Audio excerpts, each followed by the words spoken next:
ಸ್ಥಳೀಯರು ಯಾರಾಗಿದ್ರು, ಈಗ ಇರುವರ ಬಂಧನ ಆಗಿದೆ. ಮತ್ತು ಅನ್ಯ ರಾಜ್ಯದ ಕಂಪನಿಯ ಒಬ್ಬ ಉದ್ಯಮಿ ಈ ಇರುವರನ್ನ ಸಂಪರ್ಕ ಮಾಡೋದಕ್ಕೆ ಸಾಧ್ಯ ಇದೆಯಾ? ಈ ಚಿರಾಗ್ ಮತ್ತು ಮೊಹಮ್ಮದ್ ಇರ್ಷಾದ್ ಅನ್ನುವಂಥವರು ದಿನಗೂಲಿ ಕೆಲಸಕ್ಕೋಸ್ಕರ ಕೆಲಸ ಮಾಡುವಂಥ ಒಬ್ಬ ನಾರ್ಮಲ್ ಕಾರ್ಮಿಕರು. ಯಾವುದೋ ಒಂದು ಬೃಹತ್ ವ್ಯವಹಾರವುಳ್ಳಂತಹ ಕಂಪನಿಯ ಒಬ್ಬ ಉದ್ಯಮಿ ಇವರನ್ನು ಸಂಪರ್ಕ ಮಾಡೋದಕ್ಕೆ ಸಾಧ್ಯ ಇದೆಯಾ? ನೆವರ್. ಸೊ ಹಾಗಾದರೆ ಅಲ್ಲಿಂದ ಇಲ್ಲಿಗೆ ಇರುವಂಥ ಇನ್ನೊಂದು ಲಿಂಕ್ ಇದೆ. ಆ ಬೃಹದಾಗಿರುವಂಥ ಲಿಂಕ್ ಯಾರು? ಅವರಿಂದ ನಂತರ ಈ ಚಿರಾಗ್ ಅಥವಾ ಇರ್ಷಾದ್ ಅನ್ನುವಂಥವರು ಮತ್ತೆ ಮುನ್ನೆಲೆಗೆ ಬಂದಿರುವಂಥವ್ರು. ಈ ಚಿರಾಗ್ ಮತ್ತು ಇರ್ಷಾದ್ ಬಂಧನದ ಬಳಿಕ ಈಗ ಇವರಿಗೆ ಆ ಉತ್ತರ ಭಾರತದ ಆ ಸುಪಾರಿ ಕಿಲ್ಲರ್ಗಳನ್ನು ಸಂಪರ್ಕ ಮಾಡೋದಕ್ಕೆ ಹೇಳಿರುವಂಥವರು ಯಾರು ಮತ್ತು ಯಾವ ರೀತಿಯಾಗಿ ಸಂಪರ್ಕಗಳಾಗ್ತಾ ಇತ್ತು? ದೂರವಾಣಿ ಕರೆಗಳ ಮುಖಾಂತರ ಈ ಸಂಪರ್ಕಗಳು ನಡೀತಾ ಇತ್ತಾ ಮತ್ತು ಇಂಟರ್ನೆಟ್ ಕಾಲ್ ಮುಖಾಂತರ ಇವರ ಸಂವಹನ ವ್ಯವಹಾರಗಳು ನಡೀತಾ ಇತ್ತ? ಈ ಚಿರಾಗ್ ಮತ್ತು ಮೊಹಮ್ಮದ್ ಇರ್ಷಾದ್ ಬಂಧನ ಆಗಿದೆ ಈಗ ಸದ್ಯಕ್ಕೆ. ನಾವು ವಿರಾಮಕ್ಕಿಂತ ಮುಂಚೆಯೂ ಕೂಡ ಇದೇ ವಿಚಾರವನ್ನು ಮಾತಾಡ್ತಾ ಇದ್ವಿ. ಈ ಎಕ್ಸಾಂಪಲ್ ಪಂಜಾಬ್ನಲ್ಲಿ ಈಗ ರುವಾರಿ ಇದ್ದಾನೋ, ಸುಪಾರಿ ಕೊಟ್ಟಿರುವಂಥ ರುವಾರಿ ಪಂಜಾಬ್ ಮೂಲದವನಾಗಿದ್ದರೆ ಆತ ನೇರವಾಗಿ ಈ ಉಡುಪಿಯ ಚಿರಾಗ್ ಅಥವಾ ಇರ್ಷಾದ್ ಅವರನ್ನು ಸಂಪರ್ಕ ಮಾಡೋದಕ್ಕೆ ಸಾಧ್ಯ ಇದೆಯಾ? ಖಂಡಿತ ಸಾಧ್ಯ ಇಲ್ಲ. ಯಾಕಂತ ಹೇಳಿದ್ರೆ ಇವರಿಬ್ರು ಲೋಕಲ್ ಹುಡುಗರು. ಖಂಡಿತ. ಇರ್ಷಾದ್ ಸಾಧಾರಣ 45 ವರ್ಷ ಪ್ರಾಯ, ಚಿರಾಗ್ ಒಂದು 20-26 ವರ್ಷ ಪ್ರಾಯ. ಇವರು ಲೋಕಲ್ ಆಗಿ ಕೆಲಸ ಮಾಡ್ತಾ ಇದ್ದವರು. ಈ ಉತ್ತರ ಭಾರತದಿಂದ ಸುಪಾರಿ ಪಡೆದು ಬಂದ್ರಲ್ಲ ಮೂರು ಜನ ಅವರು ಬಂದು ಪಡುಬಿದ್ರಿ ಪರಿಸರದಲ್ಲಿ ಯಾವುದೋ ಒಂದು ಲಾಡ್ಜಲ್ಲಿ ಉಳ್ಕೊಂಡಿದ್ರು. ಸುಮಾರು 2 ತಿಂಗಳ ಹಿಂದೆ ಬಂದಿದ್ರು ಎನ್ನುವಂತ ಮಾಹಿತಿಗಳು ಇವೆ. ಅವರು ಬಂದು ಉಳ್ಕೊಂಡು ಇಲ್ಲಿ ಅವರಿಗೆ ಸ್ಥಳೀಯವಾಗಿ ಕೆಲವು ಪರಿಚಯ ಆಗಬೇಕು. ಆ ಸಂದರ್ಭದಲ್ಲಿ ಇವರು ಪರಿಚಯ ಆಗಿದ್ದಾರೆ. ಪರಿಚಯ ಆದಾಗ ಇವರಿಗೆ ಏನಾಗಿದೆ, ಯಾರಿಗೂ ಇರ್ಷಾದ್ ಮತ್ತು ಚಿರಾಗಿಗೆ UP ಅವರಲ್ವಾ, ನೋಡುವಾಗ ಯುವಕರು ಅಂತೇಳಿ ಇವರೊಟ್ಟಿಗೆ ಸ್ವಲ್ಪ ದುಡ್ಡು ಖರ್ಚು ಮಾಡುವವರು ಅವರೊಟ್ಟಿಗೆ ಸೇರಿಕೊಂಡಿದ್ದಾರೆ. ಸೇರಿಕೊಂಡಾಗ ಇವರಿಗೆ ಹಣಕಾಸಿನ ಇವರ ಅಕೌಂಟಿಗೆ ಹಣ ಬರ್ತದೆ, ಆದ್ರೆ ಅದನ್ನು ಡ್ರಾ ಮಾಡ್ಲಿಕ್ಕೆ ಸಾಧ್ಯ ಆಗ್ತಾ ಇಲ್ಲ ಇವರಿಗೆ. ATM ಇಂದ ಡ್ರಾ ಮಾಡ್ಲಿಕ್ಕೆ ಸಾಧ್ಯ ಆಗ್ತಾ ಇಲ್ಲ ಅಂತ ಕಾಣ್ತದೆ. ಅದಕ್ಕೆ ಅವರು ಏನ್ ಮಾಡಿದ್ದಾರೆ, ಇವರ ಅಕೌಂಟಿಗೆ ಹಣ ಕಳಿಸಿ ಇವರ ATM ನ ಮೂಲಕ ಡ್ರಾ ಮಾಡಿಸಿ ಅವರು ಪಡ್ಕೊಂಡಿದ್ದಾರೆ, ಸ್ವಲ್ಪ ಇವರಿಗೆ ಕೊಟ್ಟಿದ್ದಾರೆ.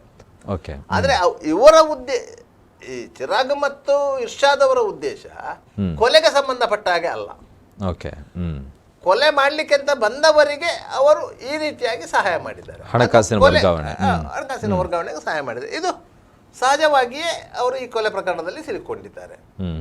ಇದೇ ರೀತಿ ಏನಾಗಿರ್ಬೋದು ಅಂತ ಹೇಳಿದ್ರೆ, ಅವರಿಗೆ ಇಲ್ಲಿ ಲೋಕಲ್ ಅಲ್ಲಿ ಕೆಲವರು ಪರಿಚಯ ಆಗಿ ಆಗ್ತಾರೆ. ಯಾಕಂತ ಹೇಳಿದ್ರೆ UPSL ಎನ್ನುವಂತ ಒಂದು ಬೃಹತ್ ಸಂಸ್ಥೆಯ ಒಳಗೆ ಸಾವಿರಾರು ಮಂದಿ ಕೆಲಸ ಮಾಡ್ತಾ ಇದ್ದಾರೆ. ಖಂಡಿತ. ಅದರಲ್ಲಿ ಪರ್ಮನೆಂಟ್ ಕೆಲಸಗಾರರನ್ನು ಹೊರತುಪಡಿಸಿದರೆ ಅದಕ್ಕಿಂತ 4 ಪಟ್ಟು ಗುತ್ತಿಗೆಯಾಧಾರಿತ ವರ್ಕರ್ಗಳಿದ್ದಾರೆ. ಬೇರೆ ಬೇರೆ ಕಂಪನಿಗಳ ಕೆಲಸಗಾರರಿದ್ದಾರೆ. ಸ್ಥಳೀಯವಾಗಿ ಇರುವಂತಹ ಕೆಲಸಗಾರರು ಕಡಿಮೆ, ಆದರೆ ಹೊರ ರಾಜ್ಯದ ಕೆಲಸಗಾರರೇ ಜಾಸ್ತಿ. ಆದ್ರಿಂದಾಗಿ ಅಲ್ಲಿ ಹಿಂದಿ ಮಾತಾಡಿಕೊಂಡು ಯಾರು ಬಂದ್ರು ಸಹ UPSL ಕೆಲಸಗಾರರು ಸಹಜವಾಗಿ.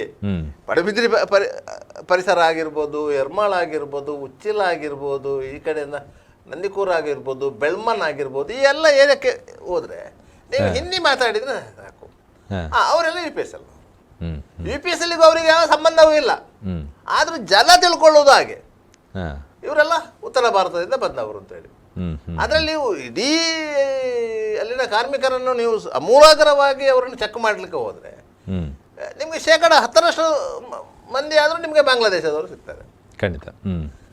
UP, ಬಿಹಾರ, ಅಸ್ಸಾಮು, ಜಾರ್ಖಂಡ್ ಈ ಭಾಗದಿಂದ ಬರುವಂತಹ ಬಹುತೇಕ ಕಾರ್ಮಿಕರಲ್ಲಿ 10% ಬಾಂಗ್ಲಾದವರು ಇರ್ತಾರೆ, ಸಹಜವಾಗಿ ಇರುವಂಥದ್ದು.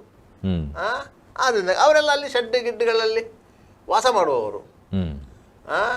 ನೀವು ಸಂಸ್ಥೆಯಲ್ಲಿ ಅಧಿಕಾರಿ, ಸಂಸ್ಥೆಯಲ್ಲಿ ಪರ್ಮನೆಂಟ್ ಎಂಪ್ಲಾಯಿ ಆದರೆ ಮಾತ್ರ ನೀವು ಬಾಡಿಗೆ ಮನೆಯಲ್ಲಿ ಬಾಡಿಗೆ ಇದರಲ್ಲಿ, ಇವರೆಲ್ಲ ಮತ್ತೆ ಶೆಡ್ಡಲ್ಲಿ ಇರುವವರು. ಈ ಶೆಡ್ಡಲ್ಲಿ ಇರುವವರಿಗೆ ಶೆಡ್ಡಲ್ಲೇ ಇರುವಂತಹ ಇಂಥವರು ಸಂಪರ್ಕ ಆಗೋದು ಸಹಜ. ಆ ರೀತಿಯಾಗಿ ಸಂಪರ್ಕ ಆಗಿದೆ. ಇವರಿಗೂ ಕೊಲೆಗೂ ಯಾವ ಸಂಬಂಧವೂ ಇಲ್ಲ.